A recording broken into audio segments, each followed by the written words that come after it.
Nos vamos a un lugar maravilloso, nos vamos a ir al país vecino, nos vamos a descubrir un sitio de playas increíbles, pero también a un lugar de grandes patrimonios culturales, arquitectónicos y también gastronómicos. ¿Por qué no? Nos vamos a Cascais.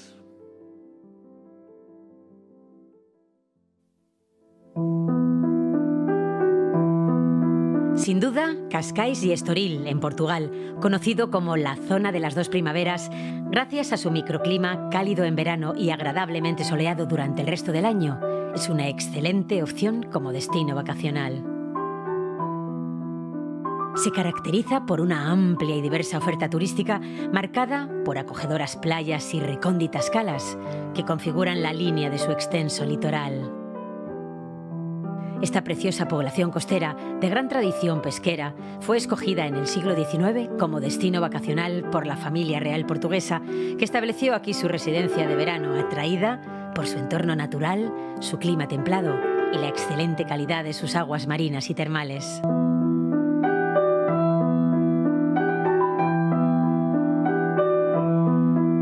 Este efecto causó un indudable contagio en la alta sociedad europea, favorecido además por la neutralidad que mantuvo Portugal en las dos guerras mundiales, dotando a esta región de una importancia estratégica innegable.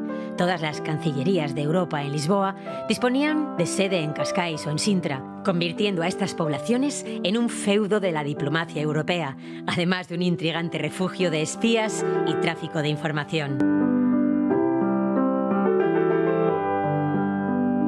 Durante esta época, Cascais acogió celebridades mundiales e ilustres visitantes, entre ellos a varias de las familias reales de una Europa sometida a una de sus peores crisis políticas y bélicas. Este ambiente sirvió de inspiración al célebre escritor británico Ian Fleming, autor de las novelas protagonizadas por el archiconocido personaje de James Bond, agente 007 al servicio de su majestad, galán del celuloide y el espía por antonomasia.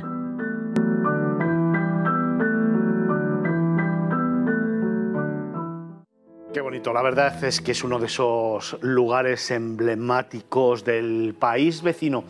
Fijaos, es un sitio en el que, como habéis podido ver en este reportaje, se dan la mano lo que es el aspecto y el espectro vacacional, con esas playas increíbles, esos acantilados que habéis visto en las imágenes o en los que a mí particularmente me gusta sentarme a mirar el mar y a dejar volar la imaginación. Pero al mismo tiempo es verdad que también es uno de esos lugares en los que se puede pasear por su casco viejo y descubrir infinidad de lugares, infinidad de rincones, de plazas, de callejuelas y de lugares emblemáticos en los que pararse, en los que detenerse, como nos gusta contar a nosotros aquí en Miradas Viajeras Magazine. Es uno de esos lugares para descubrir poco a poco y paso a paso. Nos lo va a contar también hoy David Vigorra, es el director de la revista Q-Travel, que acaba de venir de allí y con el que ya tenemos conexión. David, ¿cómo estás? Fernando, muy bien. Oye, estábamos hablando de que es un lugar para pasear poco a poco, despacio, para sentarse en los acantilados y dejarse llevar, para disfrutar de las playas, pero también es un lugar donde hay mucha tradición histórica, muchas leyendas y relatos que narrar, pero también un casco viejo que disfrutar. Si te parece, vamos a ir poco a poco, vamos a llegar a Cascais y lo primero que disfrutamos quizás sean sus playas. Bueno, sí y no, pero yo, con que soy un poco retorcido, te voy a proponer otra cosa. De entrada, hay que entender que Cascais es una ciudad eminentemente marinera y que tiene una costa muy extensa y evidentemente vamos a encontrar playas preciosas, os lo voy a asegurar. Pero yo creo que empezaría yendo a lo que sería un mirador. Un mirador que se llama, tiene un nombre ya un poco tétrico, se llama la Boca del Infierno, no sin antes pasar por el cerro donde encontramos la ciudadela del siglo XV, que fue residencia de verano de la Casa Real Portuguesa hasta 1910. Y luego os contaré más de esto. Ahora lo dejo aparcado. Nos vamos a la boca del infierno. Estamos hablando de un acantilado totalmente agreste y violento, cortado en vertical, totalmente en vertical, donde las olas, incluso cuando no hay ese oleaje, ese mala mar, rompen incesantemente contra las paredes. Y de ahí viene el nombre de la boca del infierno, por el ruido que hace el agua romper al chocar contra esas paredes. Es un lugar agreste, violento, pero como todos estos lugares, está súper concurrido de gente. Yo creo que es lo primero que el turista, que el visitante va a conocer, porque es como el blanco y el negro de la ciudad, ¿no? Porque la ciudad, después lo contaremos, es agradable, es lo más simpática, lo más... encuentras estarte a gusto allí de una forma que no lo vas a encontrar en ningún otro lugar. Pero en cambio este lugar es violento, y lo que es lo que llama realmente la atención. Precisamente hablaba yo antes, esas ganas de sentarme en esa zona tan agreste, mirar hacia el infinito y disfrutar precisamente de este lugar, que además es uno de los más bonitos miradores que yo conozco y en los que parar el tiempo, reflexionar, pensar, dejar volar la imaginación. Pero, David, nos has contado precisamente en esta primera intervención que Cascais es mucho más. Yo recuerdo en mis paseos por esta ciudad, junto con Estoril, también luego con Sintra, ¿no? Porque tienen algunas similitudes, que aquí dejaron su impronta muchas familias de la realeza. Me gustaría, David, en un momento determinado que me cuentes si todas esas casas modernistas que hay en Cascais se pueden visitar y se pueden recorrer. Así es. Mira, yo os recomiendo el ejemplo perfecto, porque lo podéis ver por fuera y por dentro. Estamos hablando del Palacio de los Condes de Castro de Guimarães. Es ahora un museo que es un edificio que ya su exterior es de extraordinaria belleza. Está localizado en una pequeña ensenada en el mar.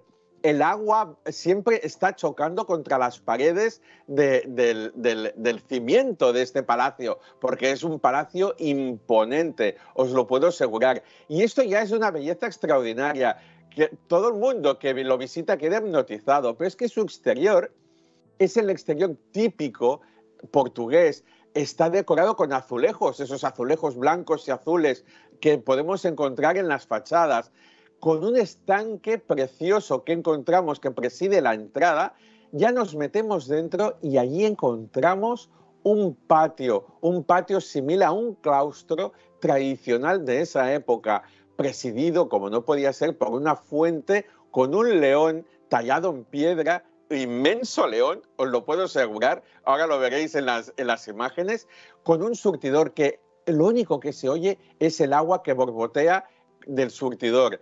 Y ya dentro del palacio vamos a encontrar absolutamente de todo. Es el claro ejemplo de esa época. Estamos hablando de mobiliario traído de estilo indo-portugués, de cuando Portugal tenía colonias por todo el mundo. Estamos hablando de una mezcla de estilos casi surrealista, pero que atrae muchísimo, sobre todo en esa época, que se quería ostentar de todo. También tenemos vestigios arqueológicos que decoran todas las estancias, un poco para tener la idea global de lo que era esa época. Y una imponente biblioteca que os va a maravillar, con un manuscrito ilustrado a color del año 1505. Os va a encantar. Es un lugar ideal para hacerse esa idea de esa época de palacios del siglo pasado. Y vamos a seguir nuestro recorrido por Cascais, vamos a ir un poquito más rápido, que ya sabes que el tiempo es oro en televisión, y estamos hablando de algunas de esas casas modernistas que también se pueden ver en algunos otros lugares de la ciudad. Mira, así es. Yo os propongo, para que tengáis una idea global de lo que es el estilo de Cascais y de esa época de esplendor, es que cojáis una lancha, un paseo en barco que tenéis en el puerto marítimo frente al faro de Santa Marta. Ahí tenéis el puerto marítimo, y cogeremos esa lancha y nos vamos a pasear por todo el skyline. estamos hablando de un skyline donde podéis ver todas las playas de la ciudad de Cascais y ver todos esos acantilados con las casas modernistas de esa época. Y terminaremos este paseo, como no, en el puerto pesquero. Ahí bajaremos y nos vamos a dar una vuelta por todo el paseo marítimo, ahora sí a pie, y ver ese animado paseo, porque realmente estamos en el pleno centro, y ver la playa más concurrida de la ciudad. Estamos hablando de la playa de la Ribeira. Os va a encantar, os lo aseguro. Visitaremos ese puerto pesquero porque quiero preguntarte precisamente por los mercadillos y por el mercado por la lonja, que me encanta, que es uno de esos sitios donde me gusta pararme y disfrutar. Pero antes de eso, vamos, si te parece, como comentábamos, hemos dejado el barco, hemos dejado de hacer ya ese paseo en el que hemos visto algunas casas modernistas y nos vamos a adentrar en el casco viejo. ¿Qué nos encontramos rápidamente? Mira, en el casco viejo el casco viejo está súper bien cuidado. Se nota que es una ciudad eminentemente turística. Pero es que os van a encantar las fachadas con esos azulejos que no solo los encontramos en los palacios, sino en las casas, en el propio ayuntamiento. Porque yo os propongo la ruta empezar por la plaza del ayuntamiento, la que es la plaza del 5 de octubre, que está presidida por la estatua de bronce de rey don Pedro I. Allí os va a encantar todo el mosaico en el suelo de ese juego bicolor de piedra blanca y negra en forma de ola, que es característico de los suelos empedrados en Portugal. Y a partir de ahí empezaremos a deambular por las calles de atrás. Son calles comerciales, evidentemente comerciales. Pero si vamos andando, llegaremos a plazas. Y ahí está el kit del tema, porque en esas plazas se instalan muchísimos días mercadillos de artesanos, auténticos artesanos locales, donde es el lugar ideal para comprar ese recuerdo hecho a mano. Aquí podréis ver los típicos paños y bolsas portuguesas bordadas de esa forma tan característica y tradicional.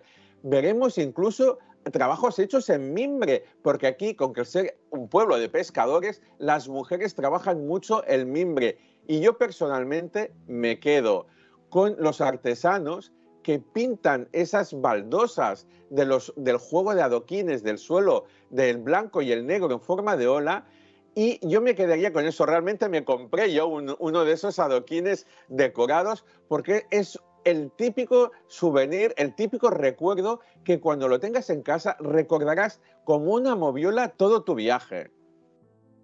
Ir terminando este primer recorrido por Cascais, ya lo traeremos también en alguna otra ocasión aquí a Miradas Viajeras Magazine, a Movistar Plus, pero no quiero marcharme de la ciudad sin hacerte dos preguntas muy rápidas. Una, hemos hablado de los mercadillos y, por supuesto, evidentemente, volvemos, como decía antes, al puerto pesquero a descubrir ese gran mercado. Y luego me gustaría hablarte de tres sitios importantes que tengo en la memoria de Cascais para que me des tu opinión. Vamos primero a esa lonja, vamos a ese puerto pesquero.